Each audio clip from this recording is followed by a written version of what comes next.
Technological and institutional reforms. We have seen that agriculture has been practiced in India for thousands of years.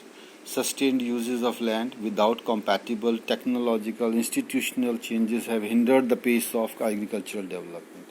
What it means that we have been practicing agriculture, we have been using the land resources from a long period of years, thousands of years, but we have not taken any steps to retain and maintain the quality of the land. We have not taken steps for the conservation of the soil, and it is becoming degraded and it is becoming less and less fertile day by day.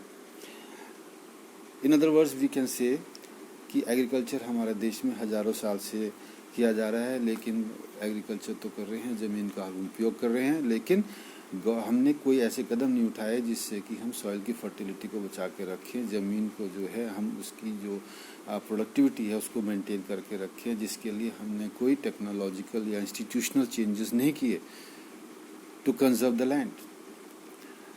In spite of development of resources of irrigation, most of the large farmers and in large parts of the country still depend on monsoon and natural fertility in order to carry on their agriculture. हालांकि आज़ादी के बाद या आज़ादी के समय तक हमारे देश में इरिगेशन की फैसिलिटीज़ काफ़ी हद तक डेवलप की गई, लेकिन उसके बावजूद अधिकतर फार्मर्स का हिस्सा या अधिकतर ऐसे फार्मर्स थे जो इतना कुछ होने के बाद भी मॉनसून के ऊपर डिपेंडेंट थे पानी की सिंचाई के लिए, और नेचुरल फर्टिलिटी के ऊपर डिपेंडेंट थे अपना एग्रीकल्चर करने के लिए. There were no you can say introduction of modern means of fertility like fertilizers and chemical fertilizers or something like that. For a growing population, this poses a serious challenge. और एक बड़ी आबादी जो agriculture के ऊपर निर्भर करती है, ये एक बहुत बड़ी समस्या है कि इरिगेशन डेवलपमेंट होने के बाद भी फार्मर्स की बड़ी जो आबादी है वो बारिश के ऊपर डिपेंडेंट है, और कोई नई टेक्नोलॉजी यूज़ नहीं हुई है, HYV यूज़ नहीं हो रहे हैं, सीड्स जो हैं पुरानी चली आ रही हैं, और फर्टिलाइजर्स यूज़ नहीं हो रहे हैं, और फर्टिलिटी के लिए हम नेचर के ऊपर डिपेंडेंट हैं या नेचुरल फर्टिलिटी पर डिपेंडेंट हैं. और हमने देखा है प्रिमिटिव सब्सिस्टेंस फार्मिंग के दौरान कि अगर हम प्रिमिटिव टाइप की फार्मिंग करते रहेंगे और उसमें इनपुट्स नहीं डालेंगे जो उसकी फर्टिलिटी को मेंटेन करने में हेल्प करे, तो प्रोडक्शन जो है दिन पर दिन जाएगी और उससे जो है आउटपुट कम होगा और हमारा जो एग्रीकल्चरल डेवलपमेंट है वो उपयोगी नहीं होगा. इसलिए गवर्नमेंट को फील हुआ कि इस सिचुएशन में हमारी पॉपुलेशन को फीड करने के लिए और एग्रीकल्चर का डेवलपमेंट करने के लिए हमें कुछ टेक्नोलॉजिकल और इंस्टीट्यूशनल रिफॉर्म्स की आवश्यकता है. That's why collectivization, consolidation of holdings, cooperation and abolition of zamindari were given priority to bring about institutional reforms in the country after independence. आज़ादी के बाद गवर्नमेंट ने एग्रीकल्चरल फील्ड में सुधार करने के लिए कई कदम उठाए. उनमें से collectivisation, consolidation of land holdings, cooperation, abolition of zamindari were given priority. So these were some of the issues or targets that the government had taken up in order to improve the institutional and the technological aspects of agriculture. And after independence, the main focus of the government was related to land reforms in the first 5-year plan.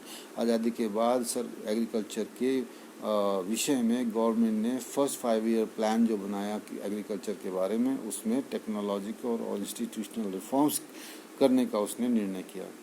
The right of inheritance had already led to fragmentation of land holdings, necessitating consolidation of holdings. Inheritance, law of inheritance, that the father gives the land to his son and they give the land to their sons, and the size of the land holdings becomes smaller. It was creating a problem for agriculture. There was a need that the consolidation of the land holdings should be done. The land reforms were enacted, but implementation was lacking or lukewarm. Land reforms कर दिए गए, लेकिन उन्हें लागू ठीक से नहीं किया गया. लागू किया भी गया तो उसमें गर्मजोशी नहीं थी, और ऐसी स्थिति में गवर्नमेंट को आवश्यकता थी कि एग्रीकल्चर रिफॉर्म्स किए जाएं इंडियन एग्रीकल्चर में. तो 1960s और 70s में कुछ लैंड रिफॉर्म्स के अलावा और एग्रीकल्चरल रिफॉर्म्स किए गए. This was the green revolution based on the use of package technology, and the white revolution, that is operation flood, These were some of the strategies that were used to improve the lot of the Indian agriculture or to improve the condition of Indian agriculture. But this too led to the concentration or development in few selected areas. हालांकि ये नई technologies, green revolution, white revolution, green revolution जिसमें नई technology like insecticides, pesticides, fertilizers and modern machinery in the form of technology in the tractors and the harvesters and threshers were used and introduced, which led to great increase in the production of agriculture, which is known as green revolution. These things had taken place, but these strategies were adopted but not widespread in the whole country. They were limited to certain parts of the country, for example Punjab, Haryana and Western UP. Therefore, in the 1980s and 1990s, a comprehensive land development program was initiated, which included both institutional and technological reforms. 1980s और 1990s में land reform किया गया, land को develop करने का कार्यक्रम चलाया गया. इसके अंदर दोनों प्रकार के रिफॉर्म्स किए गए, इंस्टीट्यूशनल रिफॉर्म्स भी और टेक्नोलॉजिकल रिफॉर्म्स भी. Provision for crop insurance was against drought, floods, cyclone, fire, disease. Establishment of Gramin banks, cooperative societies and banks for providing loans, facilities to the farmer at low rates of interest were some of the important steps in this direction. 1980s और 1990s में land development का programme शुरू किया गया, जिसके अंतर्गत दोनों institutional और टेक्नोलॉजिकल रिफॉर्म शुरू किए, जिसके अंतर्गत क्या आता है, क्रॉप जो है वो कई बार नष्ट हो जाता है बाढ़ से, किसी वजह से, ओलों से, या कोई इसमें कीड़े लग जाते हैं और वो क्रॉप डिस्ट्रॉय हो जाता है और फार्मर जो है वो रूइंड हो जाता है, बर्बाद हो जाता है. उसको इस तरह के नुकसान से बचाने के लिए क्रॉप इंश्योरेंस जो है वो इंट्रोड्यूस की गई. Drought, flood, cyclone, fire, disease वगैरह से बचाने के लिए, क्रॉप को, किसान को बचाने के लिए क्रॉप इंश्योरेंस किया गया. फिर किसानों को खेती करने के लिए धन की, कैपिटल की आवश्यकता होती है जो मिलती नहीं थी, तो इसलिए वो कई बार जो है कर्ज में डूब जाते थे, क्योंकि वह जो है मनी लेंडर से पैसे लेते थे. इसलिए गवर्नमेंट ने ग्रामीण बैंक इस्टेब्लिश किए, कोऑपरेटिव सोसाइटीज़ इस्टेब्लिश की, और ये बैंक और सोसाइटीज़ जो हैं गरीब किसानों को लोन देते थे at low rate of interest, जिससे कि वो कर्ज में न डूब जाएं, so they don't fall into the debt trap. These were some of the steps taken in that direction. Kisan credit card was issued. Personal accident insurance scheme was issued for the farmers. These were some of the schemes introduced by the government of India for the benefit of the farmers. किसान credit card था कि उसके base पे जाके वो bank से आराम से लोन ले सकते थे. पर्सनल एक्सीडेंट स्कीम थी उनके लिए, जिससे कि कोई एक्सीडेंट हो जाए, दुर्घटना हो जाए तो उनकी इंश्योरेंस हो, और ये फार्मर्स की भलाई के लिए गवर्नमेंट ने कुछ स्टेप्स उठाए थे. उसके अलावा जो है कई बार किसानों को पता नहीं रहता था मौसम कैसा होगा, और उनकी फसल नष्ट हो जाती थी, या बारिश होगी या नहीं होगी. उनकी खेती में मदद करने के लिए स्पेशल वेदर बुलेटिन्स आती थी, एग्रीकल्चरल प्रोग्राम्स थे जो किसानों को एग्रीकल्चर या खेती करने में सहायक होते थे. और ये प्रोग्राम्स जो हैं दोनों रेडियो में भी और टीवी में, यानी कि आकाशवाणी और दूरदर्शन पर, दोनों पर उनके लिए विशेष प्रोग्राम चलाए जाते थे. The government also announces minimum support prices, remunerative and procurement prices. Minimum support price होता है कि किसान से गवर्नमेंट इस रेट में गुड्स खरीद लेगी जिससे कि उसका नुकसान ना हो. और procurement provides for important crops to check exploitation of farmers by speculators and middleman.